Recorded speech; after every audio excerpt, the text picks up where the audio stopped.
자, 이제는 바닷물의 성분, 바닷물에 대한 공부를 우리가 해보도록 하겠습니다. 그러니까 여러분들이 노트 정리를 하고 나서 내가 알고 있는 게 무엇이고 내가 어떻게 전체를 좀 바라보는 이제 그런 어떤 시야를 좀 가졌으면 합니다. 자, 그래서 우리가 이제 공부를 한 것 중에 이제 염류가 뭐다 아마 여러분들이 많이 헷갈릴 겁니다. 그래서 이제 선생님이 여기에 자, 염류 더 우리가 정리를 해보도록 하겠습니다. 글자 잘 보이나요? 네, 여기 선생님 지금. 자, 그러면 염류는 뭘까요? 염류는 자, 여러분들이 바닷물을 보면 바닷물을 많이 이제 이렇게 해서 보면 바닷물이 어때요? 그쵸? 바닷물이 짜죠? 그래서 바닷물 속에 다양한 어떤 성분들이 녹아 있어요. 그러니까 그런 거, 염화, 나트륨, 염화, 마그네슘, 염화, 뭐 이런 칼슘, 이런 것들을 우리는 염류라고 해요. 자, 볼게요. 써볼게요. 자, 바닷물이 짠맛을 일으키는 염화, 마그네슘, 염화, 안 보였죠? 자, 글씨가 잘 보이나요? 염화 마그네슘, 그렇죠? 또는 염화 나트륨과 같은 것들이 녹아 있는데 이것을 염류라고 합니다. 자, 되셨어요? 자, 이렇게 해서 보시면 돼요. 자, 그래서 이게 염류가 되고요. 염분이라는 말이 나오죠. 염분. 이렇게 해서 선생님 여기다가 이렇게 할게요. 자, 그러면 염분은 뭐가 될까요? 염분은 바닷물을 1001kg을 가져와요. 바닷물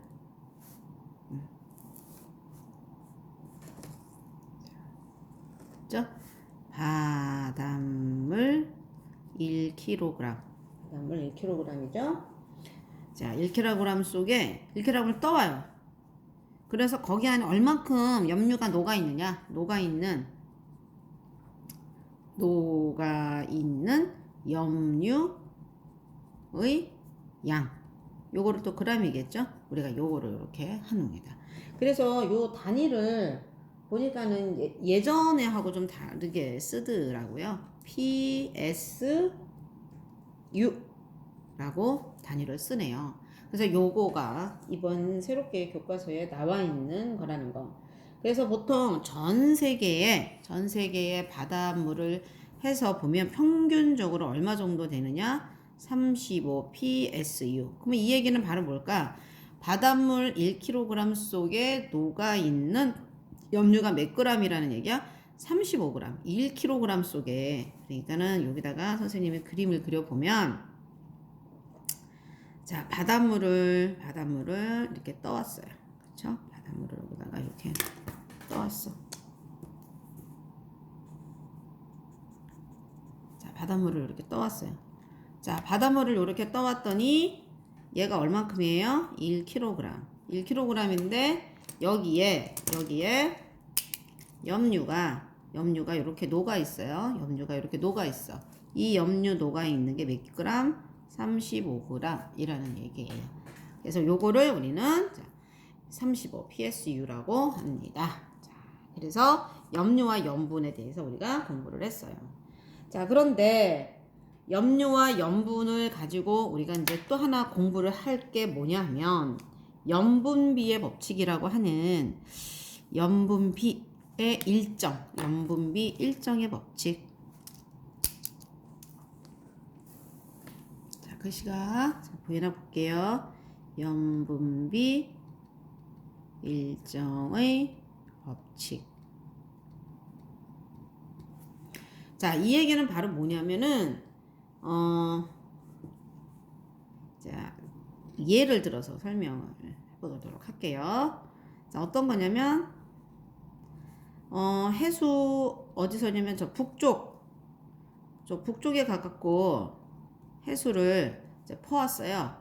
그랬더니 북쪽에 가서 해수를 퍼왔더니 선생님이 저번에 그 해준 거기에 보면 전체가 북쪽에 가갖고 바닷물 1kg을 떠왔어요. 그랬더니 이쪽에는 북쪽이라고 얘기를 해야 되나? 잠시만요.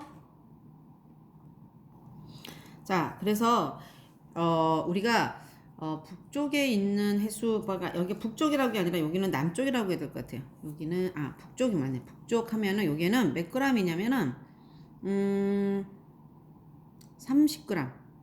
염류가 30g인 거예요. 염류가 여기에 염류가 30g. 그러니까는 이거를 이렇게 쓸까요? 30psu 이렇게 하면 되겠죠. 그렇죠? 자, 그랬더니 두 번째에서는 한 중위도 지방 해수 우리 얘는 1, 해수 2. 얘는 해수 2는 PSU가 얼마가 나왔냐면 33.2가 나왔어요. 그리고 그 다음이 해수 세 번째를 다른 데 가갖고 포와가지고 했는데 여기는 36 PSU가 된 거예요. 자, 그 얘기는 바로 뭐예요? 1kg 안에 1kg을 떠왔는데 요렇게 나왔다는 얘기예요. 자, 그런데 여기에서 어떤 그게 이제 나왔냐면은 해수에 여기에서 마그네슘은 얘네들은 NaCl이 얼마 나왔냐면은 염화 마그네슘이 23.3g. 그 다음에 여기에는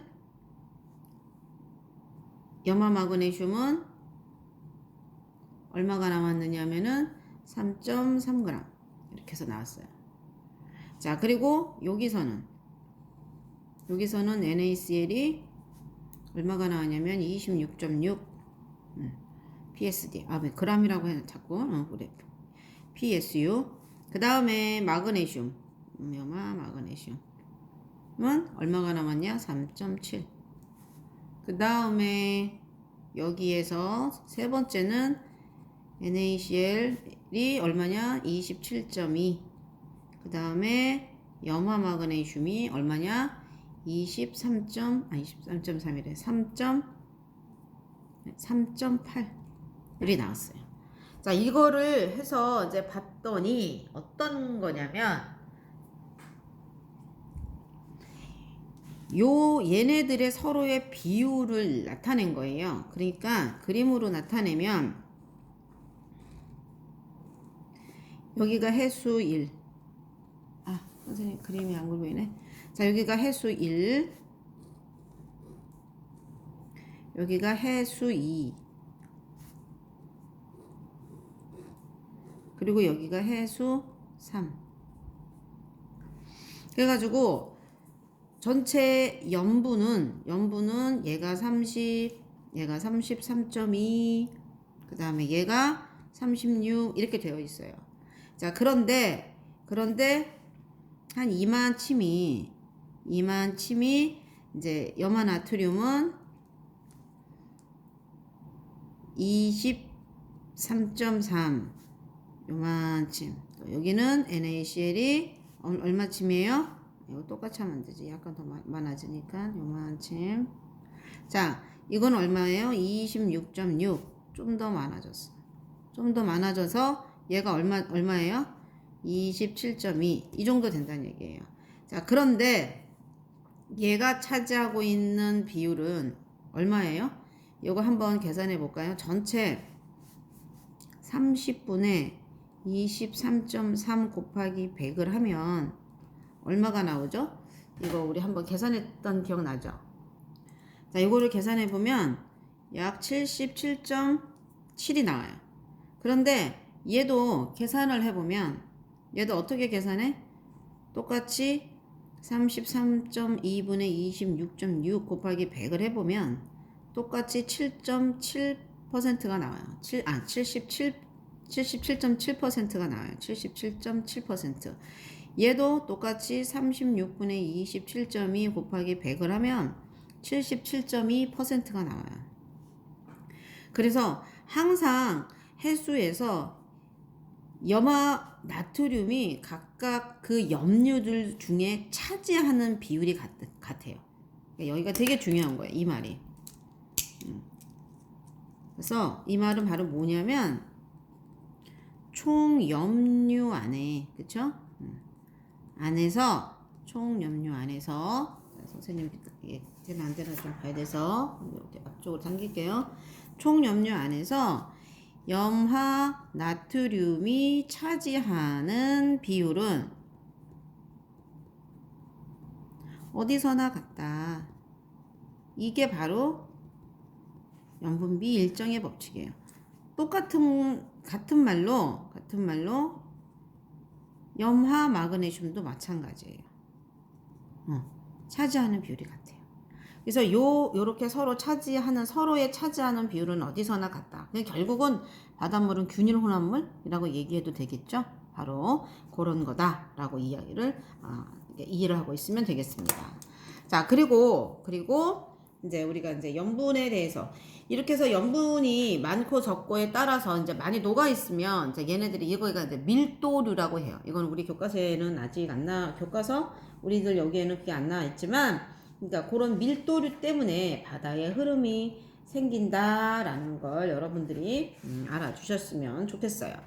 자, 거기에 또 하나가 밀도류도 중요하지만 이제 우리가 이제 다루는 가장 중요한 것 중에 하나가 이제 뭐냐면 수온 분포예요. 수온 분포. 그렇죠? 수온 분포. 자, 그래서 우리가 수온 분포를 같이 한번 또 공부를 해보도록 하겠습니다. 자, 수온 분포.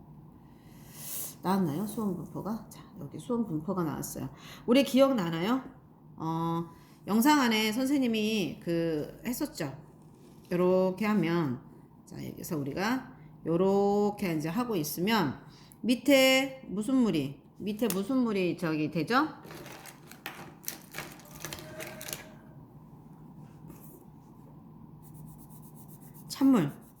찬물이 어디로 가? 밑에 여기 찬물이 여기로 가고, 그 다음에 이제 더운 물이 어디로 왔어요? 자, 여기 위로, 그렇죠?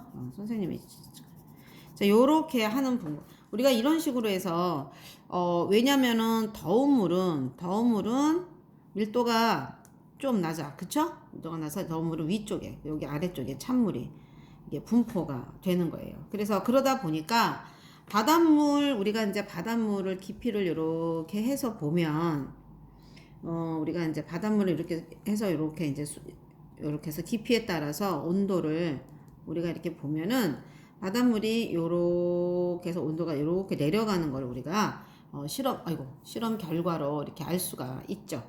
그래서 여기는 혼합층이라고 얘기를 하고, 그 다음에 요 아래는 요 정도가 여기를 이렇게 해서 여기를 어디라 그래요? 수온 약층이라고 그래요. 그래서 온도가 뚝 떨어지는 여기에 심해층이라고 하죠. 그렇죠?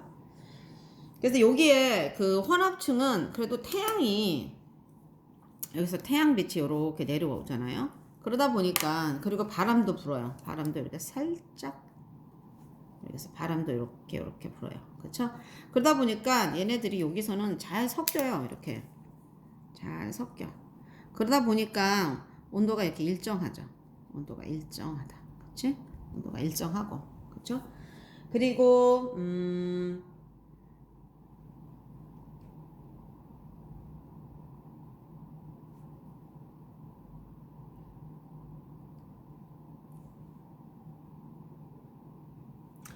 그 다음에 저번에 우리가 영상을 한번 봤을 때 바람을 한번 선생님이 이렇게 쭉 불어일으켜 준 적이 있었죠.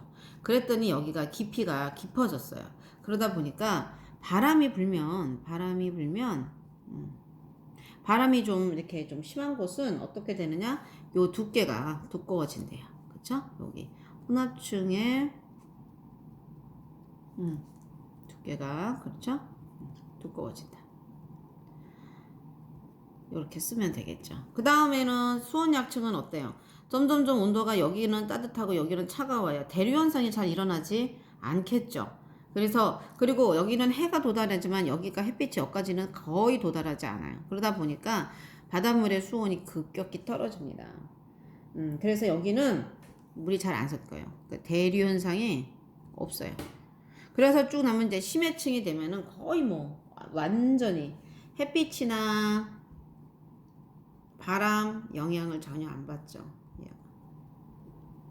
영향을 전혀 받지 않습니다. 그래서 이런 위도에 따라서 온도 변화도 별로 있지 않는다는 거. 그래서 여기가 보통 한 300m 정도 되고요.